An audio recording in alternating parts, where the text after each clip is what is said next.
Okay, this video has been several years in the making, but I finally got something I can show you now to make my point. On paper, I actually agree with iRacing's protest system and other games and apps that copy their same format.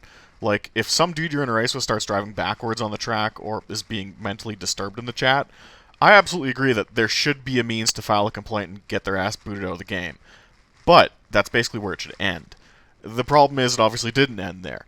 Sim racing protest systems over the years have morphed into hurt feelings reports, and it's making the games just not fun to play when you have to constantly walk on eggshells.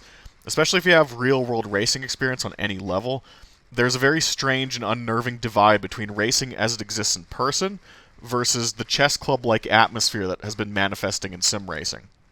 I'm just going to come out and say it and deal with the backlash later. Our hobby does attract a higher than normal concentration of guys on the autism spectrum. It is what it is. I fall into this category too. You probably figured that out by now. For a lot of people, especially these types, online racing is actually their first taste of playing any competitive organized sport against a mix of personalities and egos. So I grew up playing tackle football, and a couple guys in my graduating class that I threw passes to made the CFL and actually won a Grey Cup. In that environment, you get to see that not everyone in the locker room or out on the field is a quiet little geek boy like you are. So you have to learn real quick how to deal with that. This is partially why playing sports as a kid is so important. Some sim racers, especially if they're sheltered or never took an interest in stick and ball stuff, never had that. So it can be this extreme culture shock when someone doors them for the win on the final lap. They literally don't know how to handle losing like that. Like, that is the first time someone's ever played too hard with them, ever. They literally can't take 10 minutes and be like, it's fine, I'll go get a drink and I'll sign up for the next one. They genuinely don't know how to deal with competition. And these people might be 20, 25, 30 years old even. And that kind of perfect storm has resulted in some genuinely pathetic protests and an overall misuse of each racing sim's respective protest system. I want to draw attention to two that I've received. I'm sure you've all got your own stories. First one, this is a couple of years ago now. Let's go to Sebring and Assetto Corsa. For those who don't know, AC doesn't actually have a proper pit limiter. It's all automated from when you cross the pit entry line to when you cross the pit exit boundaries, I guess. So when you exit the pits here at Sebring, you actually gain like maybe 2 seconds if you cross the blend line early, because the speed limiter just turns off earlier. I did this in a race like 3 years ago. This race wasn't for money, it was a random SRS race in like the middle of the night. And this is where I tell you I actually finished this race 5th, 29 seconds behind the leader, so what I'm doing here, this meant nothing in the grand scheme of things, and I was a wallflower this race. Someone else in the field genuinely sat down and decided that, 5th place crossing the blend line too early when he exited the pits on lap 16, that actually ruined my night. I think I'm going to spend a few minutes of my evening lodging a formal complaint. This kind of stuff is not how you get more people into sim racing.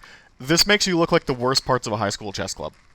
The second one, occasionally I do run races on my buddy's iRacing account at his place. So Ferrari Challenge at Daytona last night, I'm battling for the lead. I wheel hop into the hairpin. It's easy to do in these cars. Neither car really has damage. I end up winning off this. It is what it is. That got a protest for intentionally wrecking someone. Again, someone couldn't cool off and sign up for the next one in 10 minutes, which is what normal people would do in this situation.